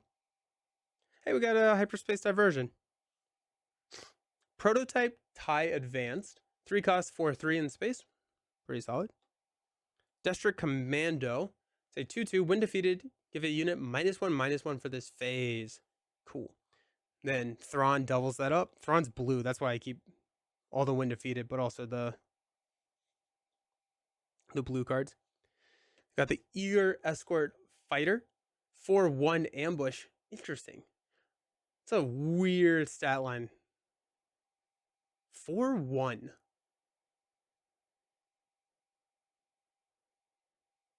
I don't love it. I don't know. I ever since the what is the B2 attack platform? I think it's the 5/2 Red Villainy droid. I was just like, I haven't been a fan of those cards because they cannot ever really trade favorably, right? So unless you're like the aggro, like it's effectively like an open fire. That's what it is. Because it's going to die on an ambush. I don't know. I like health more than I want more health. Shoot down. Deal 3 damage to the space unit. That unit is defeated this way. You may deal 2 damage to a base. Oh, that's cool. That's a fun card. I like shoot down. That's a really fun card for, yeah, for aggro. 2 cost for up to 5 damage. That's, yeah. I mean, heck, you can kill your own stuff, right? I mean, like if you shoot down a Desperate Commando, you're running Thrawn. Wait, nope, that's not. Whatever. If you shoot down a, no, pick a unit that has a win defeated ability, shoot it down, 3 damage to your own space unit. I don't think you would do this normally, but worst comes to worst, then it's 2 damage to your opponent's base. So that's kind of cool. Echo Base Engineer, 2 cost, 2/3. When played, you may give a shield token to a damaged vehicle unit. Very thematic there. The Astromech Pilot. It's a 1/1/3, or you can pilot it for 2 cost for a +1/+3. You can heal 2 damage from a unit whenever you play it as a upgrade. That's pretty cool. Ooh. I like that. I like that. I like it also because you get that immediate benefit of playing it. So you're paying 2 for effectively 2 damage. Heal. Then if you get to attack, like, so even if it's immediately countered, you at least get something out of it. I love blue. I have you now. Attack with a vehicle unit. Prevent all damage that would be dealt to it during this attack. Nice. Good. I love it when Cunning Villainy gets better. We got Salvage. 0 cost card. Play a vehicle unit from your discard pile, paying its cost, then deal 1 damage to it. Okay, that's cool. That's really interesting. What's the card? Ooh. Then you throw Echo Based Defender and give it a shield token, but You could throw another swarming vulture droid. The Grit Naboo ship, yeah, yeah. Anything with Grit would just kind of loves that. But also just like getting any of those back, any of your like ships that have like a wind defeated ability back seems really good. Or a win played. That's cool. That's really interesting. I like it. Hey, there's a TIE fighter. Found it. So they are on the back of some of these. You got a Corvus. So this is a 5 cost vigilance villainy 4/5 restore 2. We don't see a ton of restore in the villainy aspect. That's typically what I associate blue heroism being, but I'm here for it. When played, you may attach a friendly pilot unit or upgrade to this unit. When played, you may attach a friendly pilot unit or upgrade to this unit. Defeat all upgrades on that pilot and remove all damage from it. Oh, so if you have like a pilot unit, you can move it over here to Corvus. That's pretty solid. That's interesting. So like if you played Paige out here, well, probably not because it's heroism and villainy, but pretend you could, when you play Corvus, pop this over to Corvus. That's pretty cool. I like that. Then our holo card is Sweep the Area, 3 cost Cunning card. Ooh, shiny. But yeah, it's already starting to pringle a little bit. Return up to 2 non-leader units in the same arena with a combined cost of 3 or less to their owner's hand, aka the anti-token card. So, very cool. I'm really looking forward to the jump to Lightspeed. I think that the cards are looking really cool. The theme is really fun. I like more space stuff in our decks, and so I'm excited about that. But yeah, it was so great hanging out with y'all. I'm gonna call it now just because I need to go chill. I'm gonna start having a cough and fit here soon. But so great seeing y'all. I will be back tomorrow. So tomorrow at 10 a.m. So the same time that this stream started, we're gonna be playing some Lord of the Rings. On Wednesday, if you want to head over to the Man vs. Meeple channel at noon, we will be doing some Star Wars. We're gonna be playing the Spotlight decks and showdown, having a showdown there. And then Friday, hopefully at 10 a.m., assuming that I can get the product, we'll be doing an unboxing of Agents of S.H.I.E.L.D., first look at Agents of S.H.I.E.L.D., that kind of stuff. Really looking forward to Agents of S.H.I.E.L.D. If I am not able to get it in time for that stream, I will notify everyone via the YouTube community page, and it'll just be later that day. So it'll either be at 10 a.m. if I can get it, or potentially it may be a couple hours later if I cannot get it earlier than the stream. So looking forward to seeing everybody again tomorrow, Wednesday, or Friday. Thanks for hanging out. Have a good one. Hope you feel better. Thank you so very much. I feel so much better than I have in the last couple of days, and so I'm feeling great. It's just, how do I sound? It's just like I sound way worse than I feel. So I appreciate it. Thank you. Fun stream. Have a good one. Hope you're able to get some answers about your wrist. Yeah, I just need to go see someone. And I have to pay somebody. It's annoying, but sweet. Thank you all so very much. Have a fantastic rest of your day. We'll see you next time. Peace.